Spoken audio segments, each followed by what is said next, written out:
For over 400 years, the most famous mystery in American history has been a lie. Not the disappearance, that part was real. The lie is the word lost.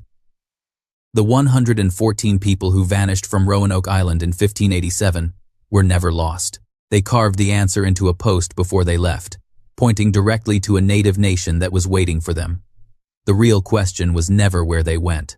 The real question is why it took 400 years for anyone to look and what they found buried in the soil of a native village when they did. In 1587, a group of English colonists, 114 people, including women, children, and Virginia Dare, the first English child born in America, landed on Roanoke Island off the coast of what is now North Carolina. Their governor, John White, sailed back to England for supplies almost immediately. He left behind his own daughter, Eleanor Dare, and his granddaughter Virginia Dare, the first English child born in what would become the United States. Born on Roanoke Island just weeks before White sailed, he intended to be gone a few months. Then war with Spain intervened. The Spanish Armada kept English ships in port for 3 years. When White finally returned to Roanoke Island in August 1590, the settlement was empty, not burned, not destroyed, not scattered with signs of a fight, simply gone, as if everyone had packed up and walked away calmly. And they had left one message. The word Croatoan was carved into a post. The letters CRO were carved into a nearby tree. That was it. That was the entire clue, and it pointed directly to a specific place and a specific people. The name carved into that post referred to a native island to the south, inhabited by a tribe who had been allied with the English from the beginning. John White believed immediately that the colonists had gone there. The problem was that storms prevented him from sailing south to check. He returned to England, and the not checking became, over centuries, a mystery. That word is doing a lot of work here. A mystery implies that no one knew the answer, but John White knew the answer. He had been told the answer by the colonists themselves before he left. They had agreed on a signal. If the colonists needed to move while White was away, they would carve the name of where they had gone. If they were leaving under duress, they would carve a cross above it. White returned to find Croatoan. No cross, no signs of violence, no abandoned possessions strewn in panic. He understood immediately. The only thing that prevented him from confirming it was the weather. Scott Dawson grew up on Hatteras Island, the island that used to be called Croatoan. His family has been there since the 1600s, when a Dutchman shipwrecked on the island and was rescued by the Croatoan people and married a Croatoan woman named Rhea. Dawson grew up a few hundred yards from where the old village once stood, and he never believed the colonists were lost. In 2009, he began excavating with Mark Horton, an archaeologist from the University of Bristol. And what they found over the next 15 years quietly demolished the myth that had fueled a tourist industry, a long-running outdoor play, and a horror television series.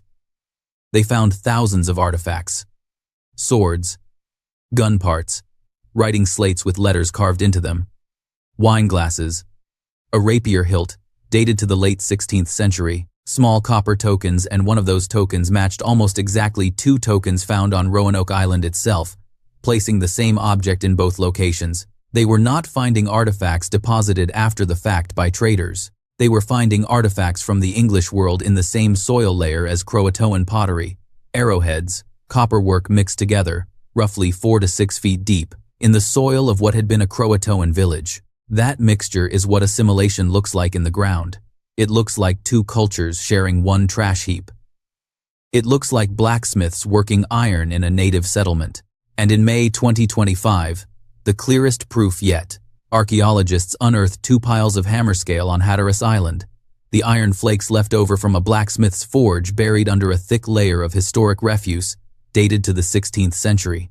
An English forge in a native village. They did not vanish. They moved in. Think about what that means for a moment. The answer was in a trash heap. 4 centuries of mystery, dissolved by a pile of iron flakes.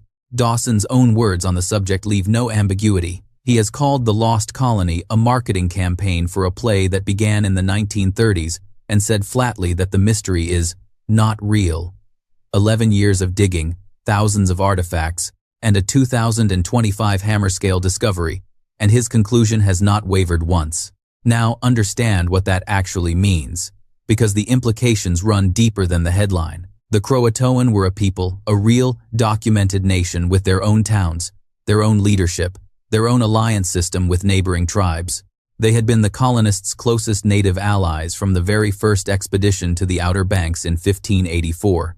A man from the Croatoan nation named Manteo traveled to England with those early explorers, learned English, and returned to serve as a crucial interpreter and diplomat. He was baptized on Roanoke Island in 1587, the first Native American baptized on American soil, and granted a title by the English, the only native person ever given a formal position of authority by an English colonial government in that era. His role was so central to the English expeditions that when the Roanoke colony was formally established in 1587, he was given the title Lord of Roanoke and Dasamangapanka, a formal recognition that had no real precedent in English colonial practice. He was, in effect, a joint administrator of the settlement. The relationship between the English and the Croatoan was not the relationship between colonizers and the colonized. It was, at least in part, a working alliance, built on years of contact, trust, and mutual interest. And when the colonists decided to leave Roanoke for reasons historians debate, likely including food shortages, the threat of hostile tribes, and the endless delay in White's return, they did not run blindly into the wilderness. They went to the people they knew.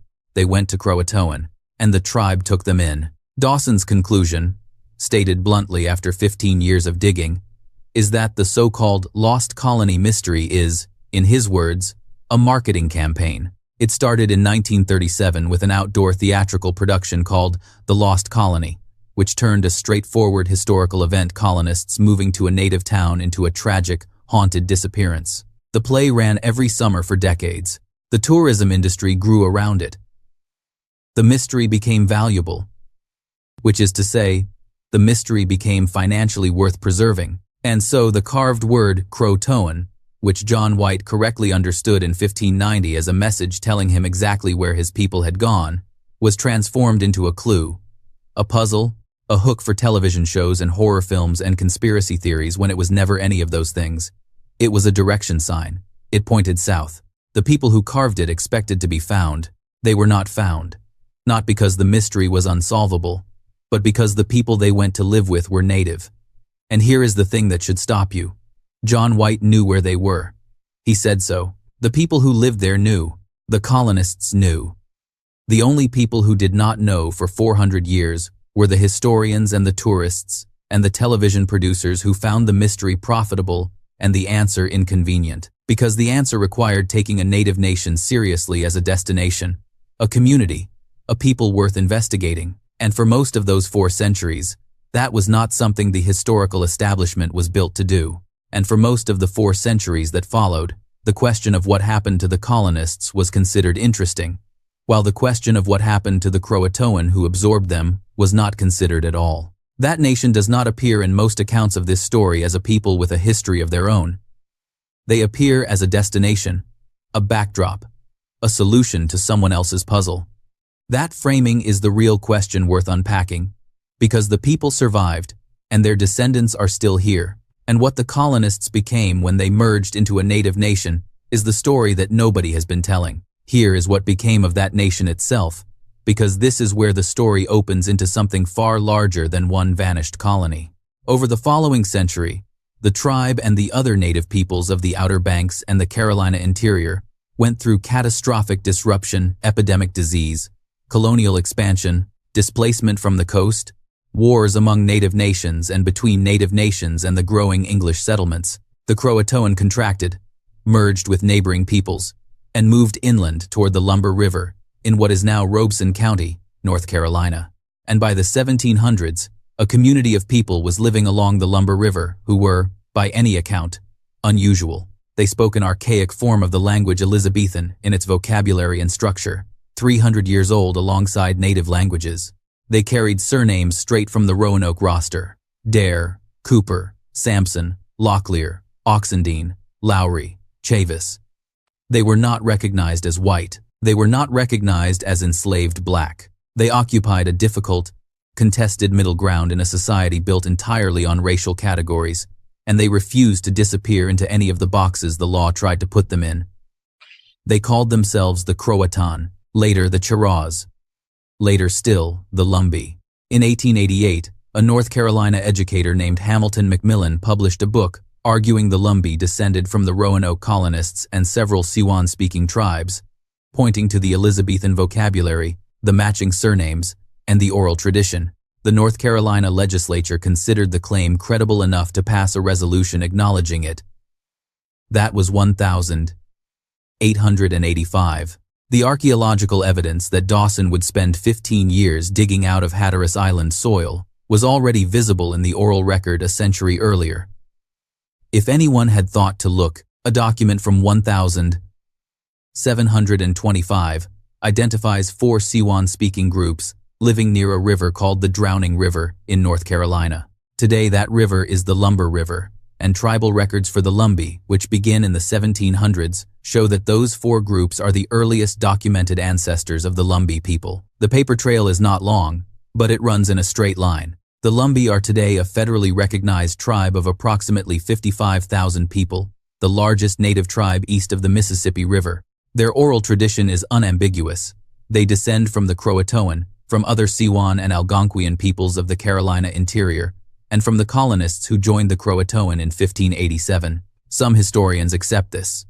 Some dispute it. The Lumbee themselves have held it as a central truth of their identity for as long as their oral tradition reaches, and the surnames Dare, Cooper, Sampson, appearing in both the Roanoke colony roster of 1587 and in the Lumbee genealogies of the 1700s, are not a coincidence easily explained away. They are a thread, and the thread does not break. Now here is the part most people never hear, not just the archaeological evidence, but what the lost colony myth has cost the people who were always on the other end of the story. Because while 4 centuries of historians and television producers were treating this as America's greatest unsolved mystery, the Croatoan and their descendants were fighting an entirely different set of battles. They spent decades being denied full federal recognition. Congress acknowledged them in 1956, but the recognition came with a specific provision denying them the full services afforded to other recognized tribes. They have been fighting to close that gap ever since, a battle that continues as of 2025. The Lumbee were placed on a separate, segregated school system in North Carolina, and so in 1958, when the Ku Klux Klan announced a rally in Robeson County to intimidate the Lumbee community, over 500 Lumbee men showed up to the rally in the dark, cut the lights, and routed the Klan. That event is remembered as the Battle of Hayes Pond, and it is one of the most extraordinary acts of collective resistance in the entire civil rights era. The Klan's Grand Wizard was so humiliated that he was later charged and convicted. The Lumbee paid no legal price, and the story made national headlines. Life magazine covered it, and photographs of Lumbee men holding the Klan's captured banner circulated across the country. A people who had been told for centuries they were not native enough, not recognized enough, not historically significant enough showed up in the dark with 500 people and ended a Klan rally by force of presence alone. And what the 2025 hammerscale discovery means, those iron flakes in a Croatoan trash heap on Hatteras Island, is that the physical evidence is now catching up to what the Lumbee oral tradition, the linguistic record, and the Elizabethan surnames have been saying for a very long time. They were not lost. They were not victims of some dark and unknowable fate. They were taken in by a people who knew them, fed them, gave them shelter, and eventually wove them into the fabric of a native nation. The children of those settlers grew up speaking Croatoan. Their grandchildren grew up speaking an archaic tongue no one in England would have recognized. Their great-grandchildren became the Lumbee. The word Croatoan, carved into a post in 1590, was not a mystery. It was a compass. It pointed to a nation that has been standing in the same place ever since. And the children of those colonists, whoever they were and whatever names they carried into the next generation, became part of something older and more rooted than the settlement they left behind. They did not just survive in a native nation. They became part of it, which means the lost colony was not lost. It was found by people with the generosity to open their community to strangers in need, and it found its way into a lineage that is still here. The real story was never a disappearance. It was an arrival. 114 men, women, and children arrived at a Croatoan village in the autumn or winter of 1587, and the tribe said yes. Whatever followed the marriages, the children born of both worlds, the slow merging of two languages, two toolkits, two ways of living began with that yes. And that yes is 400 years old now. It is still echoing. So look at what history chose to call lost. Not the Croatoan, who survived it all. Not the Lumbee, who are 55,000 strong and still here. The lost ones are the 114 settlers who traded one world for another and disappeared into a people strong enough to hold them. And the ones who were truly found, who have been here the entire time, visible and audible and present, whose ancestors carved a welcoming word into their own language, have been waiting 4 centuries to be the center of the story instead of the footnote. If your family has a North Carolina story, a grandmother from Robeson County, a great-grandfather whose origins nobody could quite explain, a surname that sounded English but felt older, you may be closer to this history than you know. If your family carries a surname from the Lumbee community, Locklear, Oxendine, Lowry, Chavis, Sampson, dare you may descend from the nation that ended the mystery before anyone had the courage to declare it solved. The answer was always there. It just needed someone to go dig for it, and a native nation patient enough to wait. Tell me in the comments which name is yours, and where your family's story takes you. And subscribe, because there is another nation, another erased story, and another buried history waiting to be decoded. And next time, the name might be yours.